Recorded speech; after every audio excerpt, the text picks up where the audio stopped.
એવું થઈ શકતું નથી. હું પૃથ્વી છું.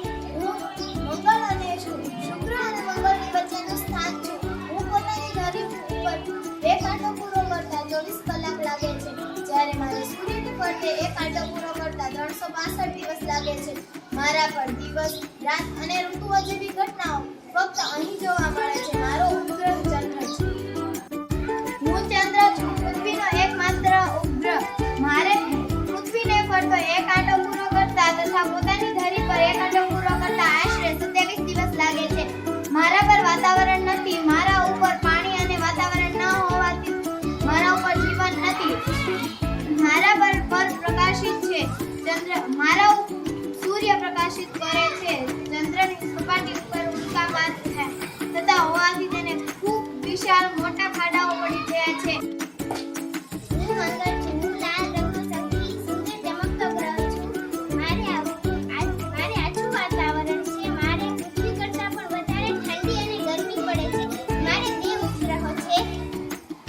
વૈજ્ઞાનિકો મારા પર જીવસૃષ્ટિ વિકાસવાનો પ્રયત્ન કરી રહ્યા છે. હું ગુરુ છું. હું ગુરુનો પાછો પીપળાંચ પડતો સફેદ ગ્રહ છું. ગુરુની આસપાસ વાયુઓનું વાતાવરણ છે. આ ગ્રહ ખૂબ ઠંડો છે એવું મનાય છે. હું તે સૌરમંડળના સૌથી મોટો ગ્રહ છું. હું શનિ ગ્રહ છું.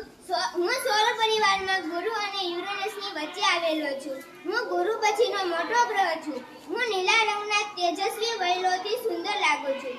વલયોના કારણે હું જુદો તરી આવું છું. આ વલયો માથામાં પહેરેલી પાઘડી જેવા લાગતા હોવાથી મને પાઘડીયો ગ્રહ પણ કહેવામાં આવે છે. હું યુરેનસ છું. હું પૃથ્વીથી એટલો દૂર છું કે તમે મને સામાન્ય દૂરબીનથી તમે મને જોઈ શકતા નથી. સૂર્યનું તેજ પણ આછી ચાંદની જેવું પણ લાગે છે. આ નેપચ્યુન ગ્રહ છે. તે નીલા રંગનો છે. તેના વાતાવરણમાં મિથેન નામનો ઝેરી વાયુ છે. તેના પર પૃથ્વીની જેમ જ ઋતુ પરિવર્તન જોવા મળે છે.